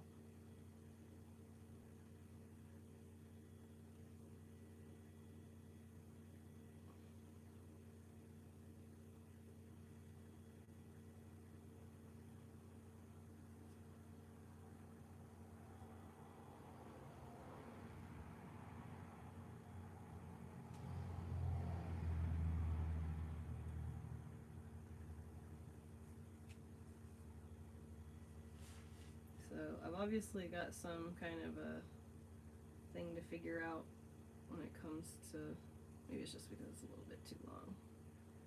The more squished it gets, the more, yeah, it's stretched out, that's why.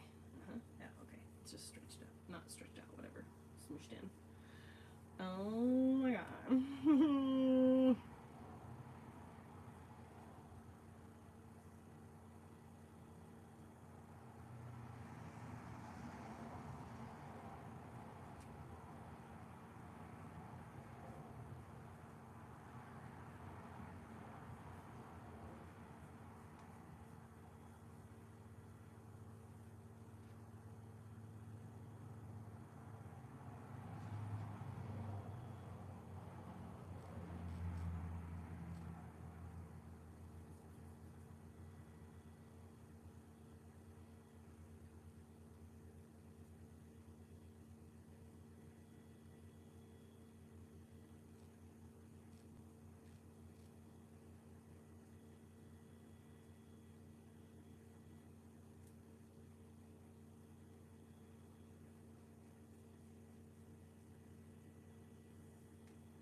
I can't believe I'm fucking knitting, you guys.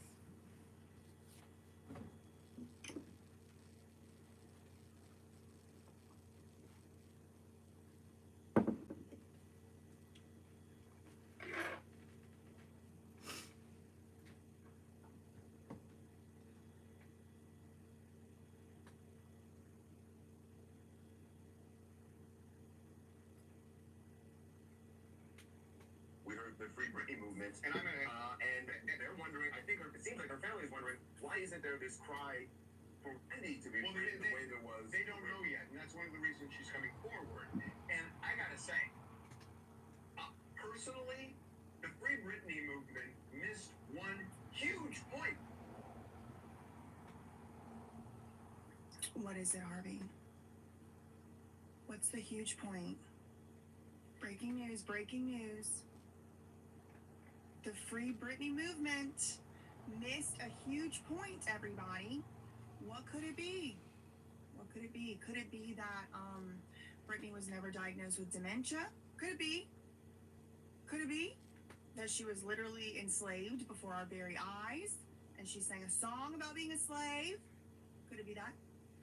Is that the major point we missed? Is the major point we missed that it could happen to anybody? Rich people, poor people, famous people, not famous people? Is that the point we missed?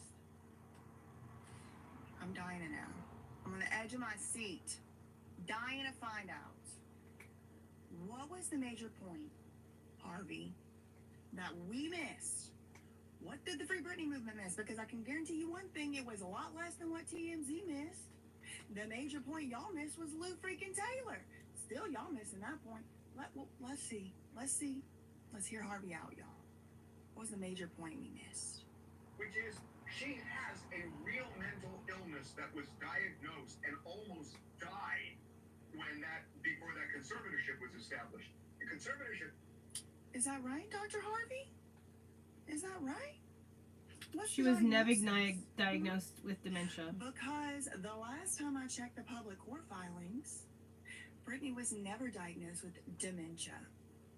What was the diagnosis, Harvey?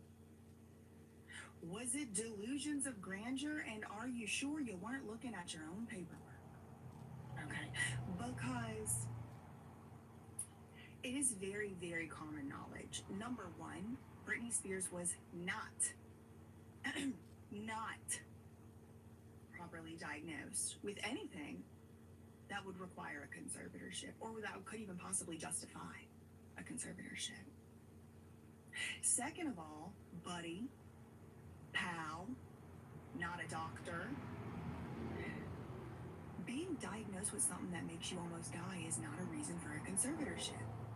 And a lot of She could people spend her say, money any way she "Oh my wants. God, Why is it that fucking Led Harvey Zeppelin is allowed to fucking put fish inside of women and fucking, you know, all kinds of crazy shit?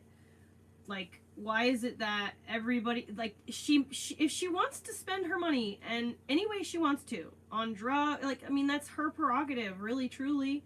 Is it the best? No. But, you know, like, nobody has a right to lock you up so they can control your money. Nobody has a right to lock you up so they can force you into treatment of some kind. Like, that's just, it ain't right. switching his stance up on conservatorships. He's not. He's not.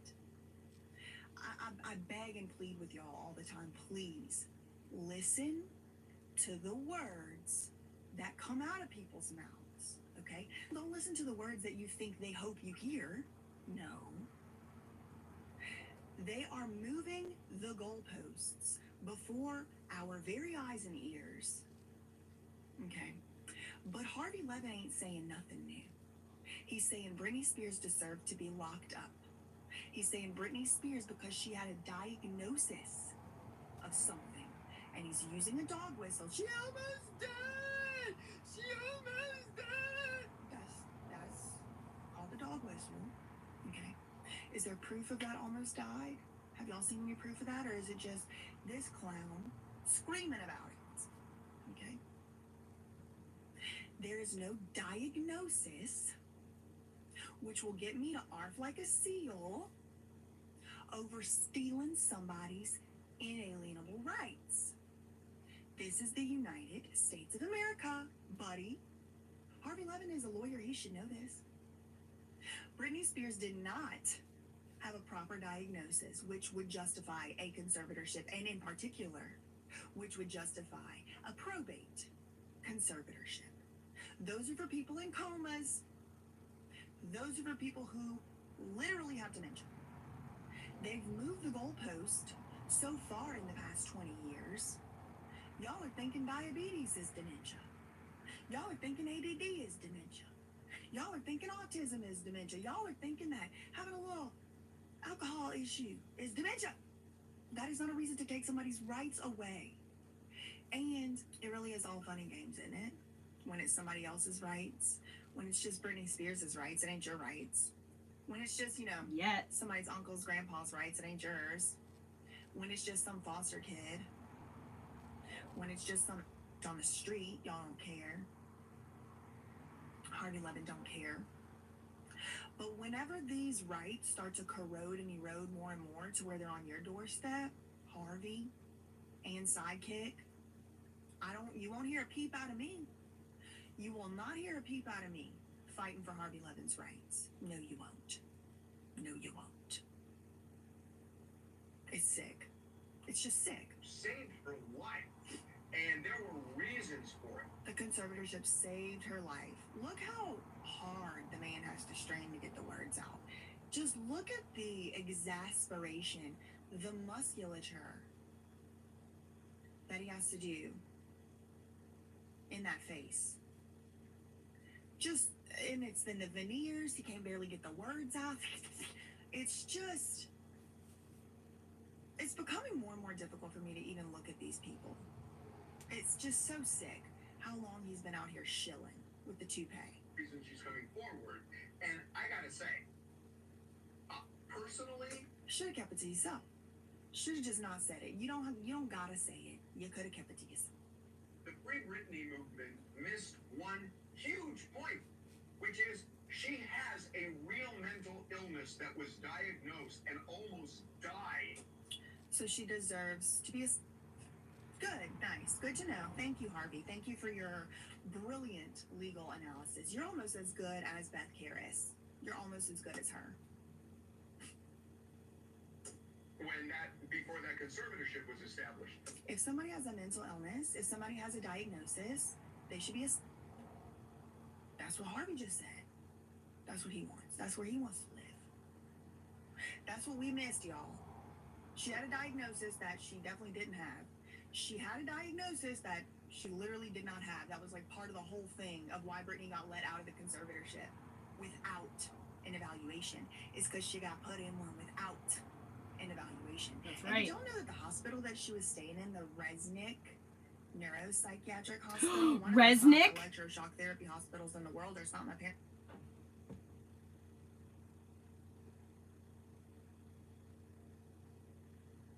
Is that the same Resnick from the Wonderful Food Company, question mark? You know, the ones who own all the fresh water in California? ...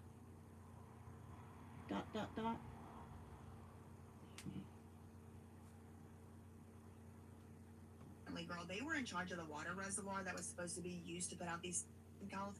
Apparently, they ain't had water in there since February. And it seems like a lot of this stuff. I asked my question literally 2 seconds too soon. Including the hospital Britney Spears was in, because there was no evaluation. There was no evaluation. There was Zionists. no diagnosis, Harvey. And here you are, literally Harvey Levin. fake news, not a doctor. When are we going to start holding these media companies accountable? When are we going to start holding these media personalities accountable? When is that going to happen? People that are alleging to tell us the news. Harvey Levin is not out here saying, oh, it's my opinion, Britney Spears had a diagnosis. No, he's saying it as if it is a fact. He's saying that Britney Spears deserved to be a slave, and we were wrong for thinking she shouldn't have because she had a diagnosis. Never mind the fact that that is a false statement. Never mind the fact that even if it wasn't a false statement, that a diagnosis of something is not a reason to lose your rights and be a...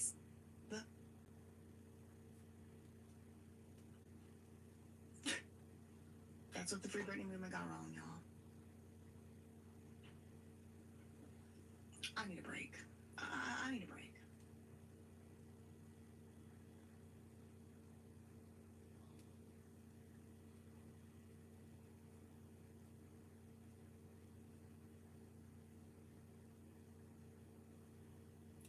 sometimes I just know that God protects me from shit like this. And I complain about how I don't have money, or I don't have this, or I don't have that. But the reason why I don't have that stuff is because I'm being protected in ways that I can't even articulate. And it's like nice to be able to acknowledge that. It's nice to have the perspective and the context so that I can have this realization and try and, you know, work towards being truly satisfied and grateful with everything that I have, and how every rejection is just redirection.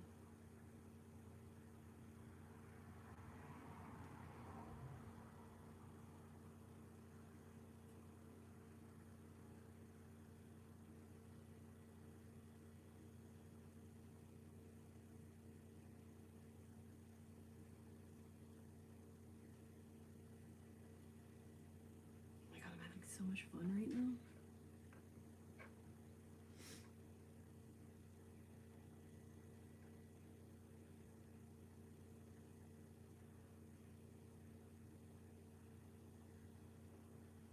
Oh my gosh. Yeah, OMG, now you're popping up on my YouTube timeline! Exclamation point. I'm so happy for you.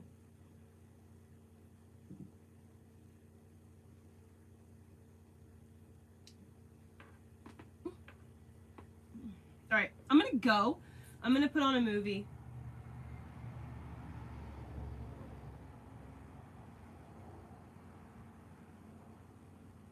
And, I can't put on a movie while I'm on this app because of copyright and all that jazz. So, I'm gonna go. And I will, come back in a little while and show you my progress.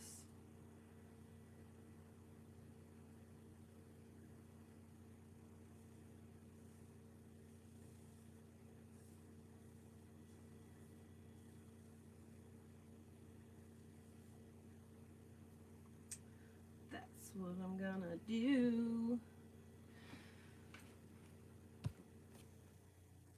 I love you guys. Mwah!